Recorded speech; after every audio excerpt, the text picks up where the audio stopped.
ফরিদপুরের নগরকান্দা উপজেলার জগদিয়া বালিয়া গ্রামে আশার আলো যুব কল্যাণ সমিতি নামে একটি এনজিও পরিচালনা করছেন স্থানীয় কিছু প্রভাবশালী। সরকারি রেজিস্ট্রেশন না নিলেও শুরুর পর প্রলোভন দেখিয়ে সদস্যদের থেকে সঞ্চয় সংগ্রহ করে এনজিওটি।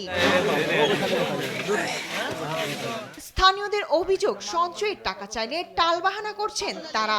এছাড়া কিছু মানুষকে ঋণ দেওয়ার কথা বলে সাদা স্টাম্পে স্বাক্ষর ও চেক জমা রেখেছেন তারা। ঋণের টাকা পরিশোধ করার পরও গ্রাহকরা স্টাম্প ও চেক ফেরত পায়নি। উল্টো স্টাম্প ও চেককে পুঁজি করে হয়রানিমূলক মামলা করা হয়েছে বলে ভুক্তভোগীরা অভিযোগ করেছেন। সব মিলিয়ে সংস্থাটির কাছে 53 লাখ টাকা পাওনা রয়েছে বলে দাবি করেছেন গ্রাহকরা।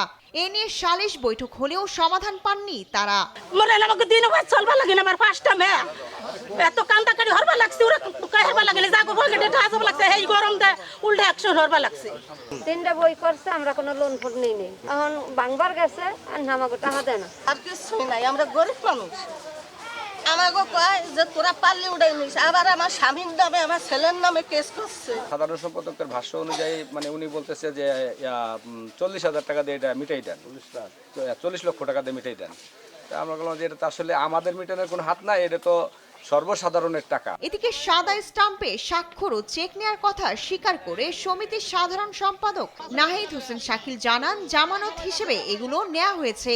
উল্টো গ্রাহকদের কাছে সমিতি টাকা পাবে, যা আদায়ে মামলা করা হয়েছে। এটা আমাদের সরকার অনুমোদিত না। এই যে আমার নামে কিছু অভিযোগ আসছে যে আমি টাকা উঠাইছি, আমার কাছে টাকা জমা দিছে, এটা সম্পূর্ণই বানোয়াট এবং ভিত্তিহীন।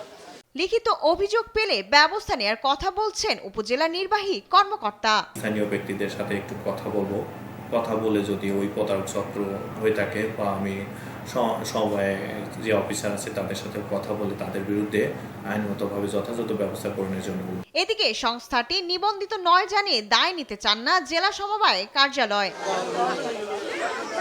শায়লা খান, নিউজ ডেস্ক, দেশ টিভি।